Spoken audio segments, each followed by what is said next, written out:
Hi everyone and welcome back to my channel. Today we are reviewing the Texas Chainsaw Massacre on Netflix. Directed by David Blue Garcia, starring Sarah Yarkin, Mark Burnham, Elsie Fisher and Jacob Latimer. In this rendition of the Texas Chainsaw Massacre, a group of influencers go out to Texas and unfortunately run into the legendary Leatherface. Before we go any further though, could you be a dear? Hit that like button and hit that subscribe button if you haven't already. It really does help me and the channel massively, and we thank you if you do. I am a big fan of the original Texas Chainsaw Massacre. I'm not a big fan of the whole series, but the original was quite an important watch for me when I first watched it. So I am going to be a little bit prissy about this one. Sorry. My very first concern coming into it is that this is just going to be a complete and utter rehash of the original, just with modern day upgrades. We've got cell phones and headphones and GPS now, and I think that's all they're going to do. They're just going to take what was good and just change the applications to be Samsung phones now. And it kind of is. It's not entirely that. I'll give it some credit. It's not entirely a rehash. They do try and do some new things, sort of. It very quickly falls apart, but they tried. I'll give them the benefit of the doubt that they did at least think about it for a bit. Something I did find a little bit strange with this film was the time frame. Where is this actually set? When is this set? Where in the franchise is this? Is this straight up today? Is there several parts of the franchise that don't count? Is this a complete sequel to the first one, but 20 years have jumped? I found that very jarring, and I don't really know, even now, quite where to pin it down, hence I was a bit vague in the beginning.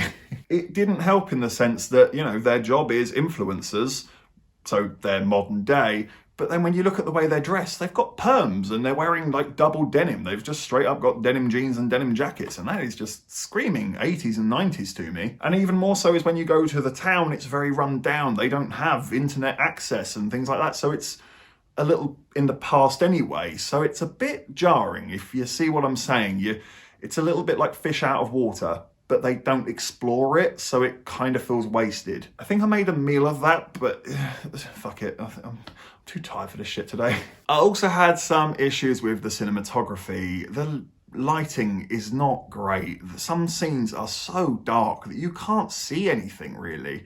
And then on contrast, when it's bright, it's blindingly bright. There was one scene that really, like, oh my God, it boiled my blood, and I don't really know why. I think it says more about me than the film. But there is not an important character, but a new character near the beginning. They're having a conversation with one of the characters we've already met and established, but they're standing in the shadow of a house.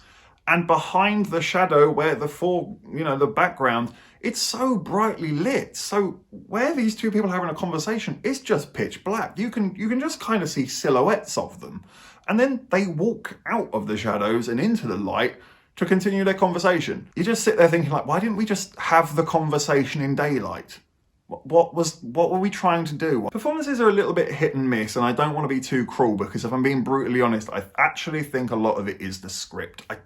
What are you meant to do when you're given a script like this? How do you perform your socks off when this is your character depth and character motivation? But the two I did enjoy the most was Sarah Yarkin. I would like to see more from her. She does have quite good acting skills that were put on show here, reasonable enough. And I also quite like Jacob Latimer. He seemed the most sort of connectable. I could relate to him. I could understand his actions through the movie, but they're still puddle deep. I still don't know that much about them. They're also incredibly fucking stupid. Not necessarily the main cast, but just people in this film in general. Leatherface is probably sleepwalking his way through this thing. This is just cannon fodder. Like, it's no challenge at all. This is not prey being hunted. This is just sitting ducks. The biggest sin that it commits is that it just isn't scary. It's not even that tense. I didn't really ever feel sickly or like I can't watch, or it's just flat. It never raised my pulse, ever. It's a little bit gruesome in places, and some of the effects are actually quite convincing, I'll give it that. Others are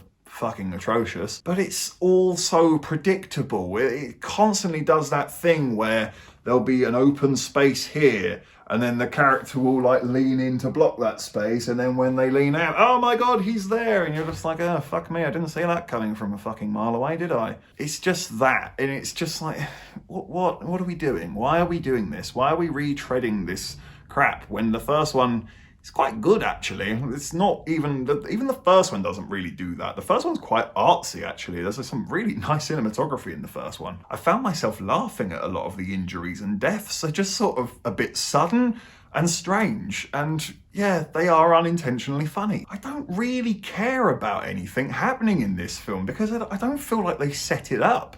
They just sort of, people get here, there's a bit of a kerfuffle, oh shit, Leatherface is loose. It's like, what actually caused the turn of events for this film to unfold? I don't really know. This really does have a pinch of the early 2000s splash horror about it. There's nothing groundbreaking about it, and the longer it went on, the longer I just found myself asking, why does this exist? What are we doing? I thought we were gonna like really pump new blood into a really good franchise and, you know, restart it. And you just sort of brought the corpse out and just left it as a corpse. They also do something with an original character, which I don't want to talk about too deeply because I don't want to spoil it for people, but I'm just going to say it outright pissed me off, and they just should never have fucking done it. At that point, I was like, this movie can go fuck itself as far as I'm concerned.